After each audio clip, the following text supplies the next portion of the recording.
Hello friends, welcome to கன்னியாரி design. So இன்றைக்கி நம்ம வந்து ஒரு ட்ரேசிங் ஒர்க் தான் பார்க்க போகிறோம். ஸோ செக்குடு டிசைன் வந்து எப்படி ட்ரேஸ் பண்ணுறதுன்னு பார்க்கலாம்.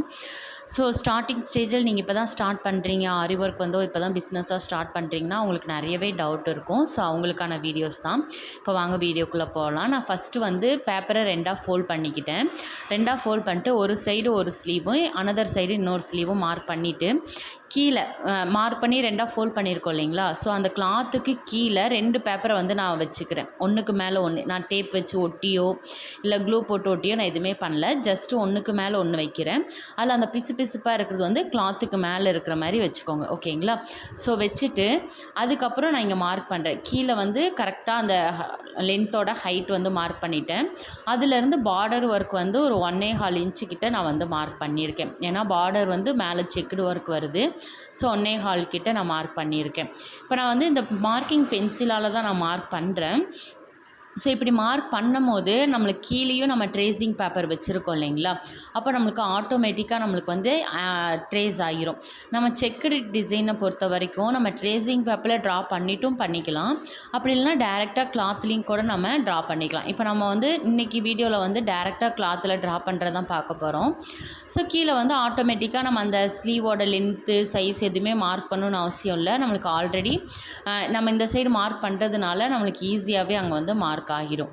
ஸோ இங்கே வந்து நான் ஒரு 1/2 இன்ச்சு கேப்பில் நான் வந்து ட்ரா பண்ண போகிறேன். ஸோ நான் ஸ்கேலில் மெஷர் பண்ணிக்கிறேன். ஸோ 1/2 இன்ச்சுக்கு எந்த அளவுக்கு வருதுன்னு சொல்லிட்டு கரெக்டாக அந்த லெட்டருக்கு மேலே வரைக்கும் வருது. ஸோ நான் அதை ரெஃபரன்ஸாக வச்சு அந்த SWOCன்னு சம்திங் இருக்குது இல்லைங்களா ஸ்கேலில். ஸோ நான் ஸ்கேலில் வந்து 1/2 இன்ச்சு எங்கே வரைக்கும் வருதுன்னு பார்க்குறேன். கரெக்டாக அந்த லெட்டருக்கு மேலே வரைக்கும் வருது. ஸோ நான் அந்த இடத்த வந்து ரெஃபரன்ஸாக வச்சு நான் வந்து ட்ரா பண்ணிக்கிறேன். ஸோ இந்த மாதிரி நம்ம ஃபுல்லாக ட்ரா பண்ணிக்கணும். கரெக்டாக பாருங்கள், இப்போ ஒரு லைன் இருக்குது இல்லைங்களா. ஸோ அந்த லைனுக்கு மேலே அந்த லெட்டர் வந்து ஆகிற மாதிரி வச்சு நான் வந்து ட்ரா பண்ணிக்கிறேன். அண்ட் அதே மாதிரி நம்ம வந்து இப்போ நான் பென்சிலால் நான் ட்ரா பண்ணுறேன். இது வந்து நம்ம ரொம்ப டார்க்காகவும் நம்மளுக்கு போடக்கூடாது. ரொம்ப டார்க்காக போனால் பட்டையாக போயிடும், நம்மளுக்கு தின் லைன் கிடைக்காது. ஸோ அதனால் நான் வந்து சும்மா லைட்டாக தான் ட்ரா பண்ணுறேன். இந்த மாதிரி நம்ம லைட்டாக ட்ரா பண்ணும்போது பின்னாடி வந்து நம்மளுக்கு ட்ரேஸ் ஆகாது. அப்போ என்ன பண்ணணும் அப்படின்னா வேஸ்ட்டு பென்னு இருக்கும் இல்லைங்களா. ஸோ எழுதாத பென்னு, ஸோ அந்த மாதிரி பென்னோ இல்லை நீடிலோட பேக் சைடு இல்லைனா பென்சிலோட பேக் சைடு, ஸோ அதில் வந்து நம்ம ஆல்ரெடி போட்ட அந்த லைன்லேயே நம்ம இங்கே திரும்பவும் நல்லா டார்க்காக போடுங்க. உங்களுக்கு கீழே வந்து ஈஸியாக ட்ரேஸ் ஆகிரும். இப்போ நம்ம ஃபஸ்ட்டு இதே மாதிரி நம்ம ஒரு சைடு ஃபுல்லாக நம்ம லைன் போட்டு செகண்ட் சைடு லைன் போடும்போது கார்னரில் போடாதீங்க.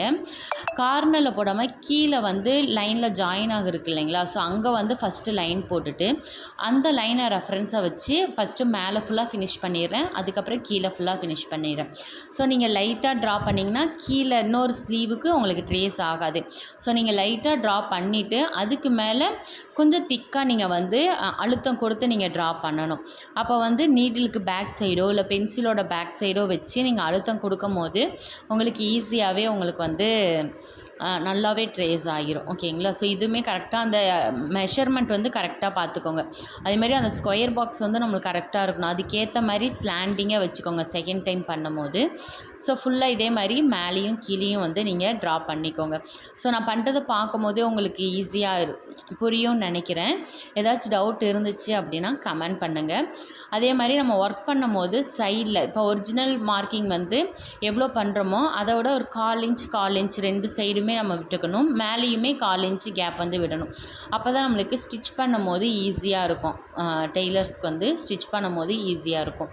ஸோ அதுக்காக தான் அந்த 1/4 இன்ச் விடுறது. நீங்கள் மேலே விடலைன்னா கூட பிரச்சனை இல்லை, சைடில் கண்டிப்பாக விடணும். ஏன்னா நம்ம எப்பயுமே ஒரு செக்குடு ஒர்க்கோ இல்லை ஃபுல் ஒர்க்கு கிராண்ட் ஒர்க் நம்ம பண்ணும்போது ஆஃப்டர் ஒர்க் பண்ணதுக்கப்புறம் உங்களுக்கு லைட்டாக சுருங்கும். அப்போ லென்த்து வந்து கம்மியாகும். அப்போ மேலே வந்து ஆட்டோமேட்டிக்காக உங்களுக்கு கேப் வந்துடும். இப்போ பாருங்கள், நான் அழுத்தம் கொடுத்து ட்ரா பண்ணியிருக்கேன். எனக்கு வந்து செகண்ட் சைடுமே எனக்கு வந்து அந்த ட்ரேசிங் வந்து எவ்வளோ அழகாக தெரியுது பாருங்கள். நீங்கள் வந்து ஒன்ஸ் செக் பண்ணிக்கோங்க, ஒரு லைன் போட்டதுக்கப்புறம் பேக்கில் தெரியுதா அப்படின்னு சொல்லிட்டு. ஸோ ஃப்ரண்ட்லேயும் நம்ம ஒரே டைம்லேயே ஃப்ரண்ட் அண்ட் பேக் ரெண்டு சைடுமே நம்மளுக்கு வந்து ட்ரேஸ் ஆகிரும். ஸோ இனி வந்து எப்படி ஒர்க் பண்ணுன்னு சொல்லிட்டு பார்க்கலாம். தேங்க்யூ.